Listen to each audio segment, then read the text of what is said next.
Salut la team sax, Robert Wadji, artiste, musicien, saxophoniste camerounais. Comme j'ai l'habitude de le dire ici, je me sers de mes propres expériences de musicien professionnel pour partager avec toi beaucoup de trucs et astuces qui vont très certainement t'aider dans ton apprentissage du saxophone.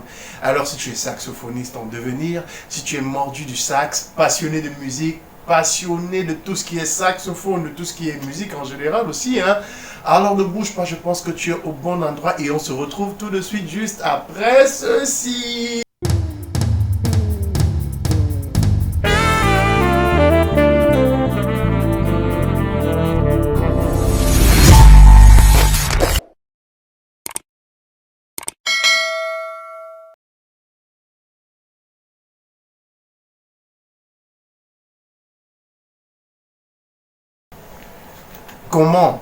Comment créer des phrases complexes dans son improvisation au saxophone? Vous avez très certainement déjà entendu ou alors très certainement écouté des saxophonistes aller dans des improvisations sur des phrases complexes entre guillemets, sur des phrases longues, avec beaucoup de techniques, avec beaucoup de couleurs. Et vous vous demandez très certainement quel est le mécanisme pour parvenir à créer des phrases comme ça.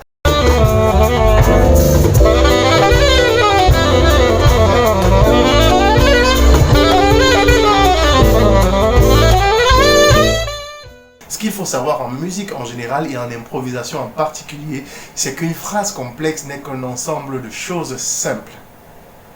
Une phrase complexe n'est qu'un ensemble de choses simples. Autrement dit, pour faire quelque chose de complexe, il faut avoir au préalable travaillé des choses simples pour pouvoir les mettre ensemble pour donner une phrase complexe. Au début de notre vidéo, j'ai essayé de faire un petit leak, comme on dit en musique, une petite phrase qui peut paraître très complexe en réalité, mais elle ne l'est pas, parce que je vais tout de suite expliquer le mécanisme de ce qui se passe dans la phrase. Au début de la vidéo, j'ai fait ceci.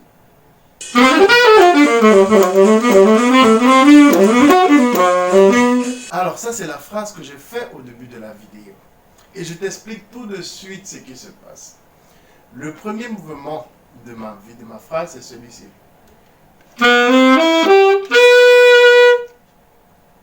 Si tu analyses bien, tu vas voir que tu as cette note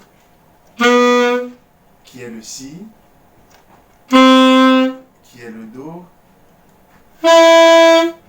qui est le mi, et les trois notes ensemble, ça fait.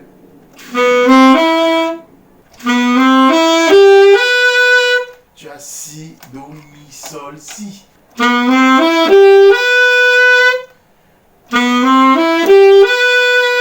Ça te donne tout simplement l'arpège de do majeur 7.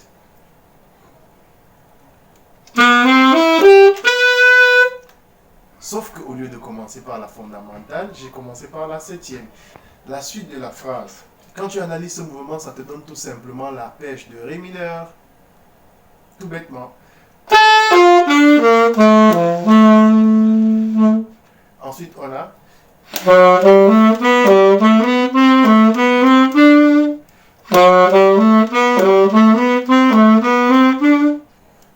Ça te donne tout simplement un mouvement sur la gamme majeure de sol. Et enfin, on conclut avec ce mouvement-ci. Ce mouvement-là qui n'est autre que l'arpège de l'accord de sol majeur 7. Et pour terminer sur la note de si, qui est la septième majeure de do. Donc si on essaye de ralentir le tempo pour faire notre riff, ça donne ceci.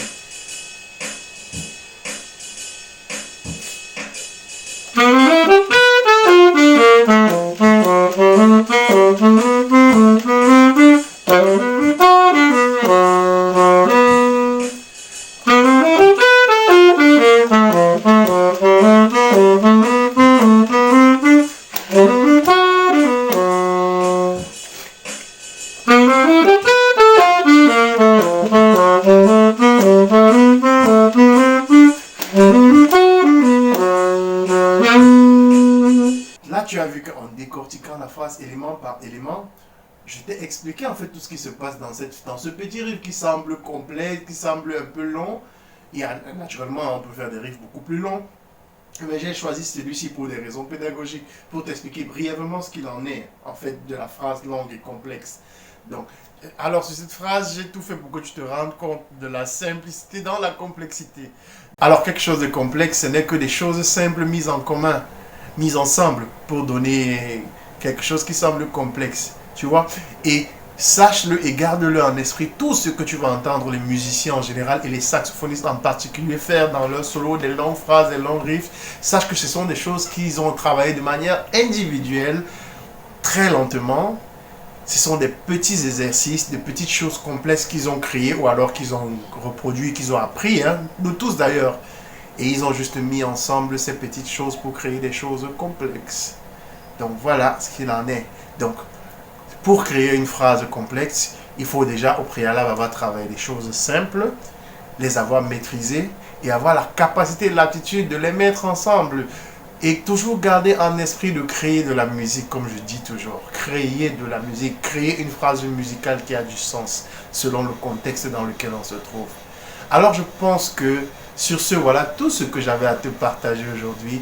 Je pense que la leçon du jour t'a beaucoup plu, t'a intéressé et je pense que ça continuera à t'apporter beaucoup d'idées de créativité dans ton approche de l'improvisation.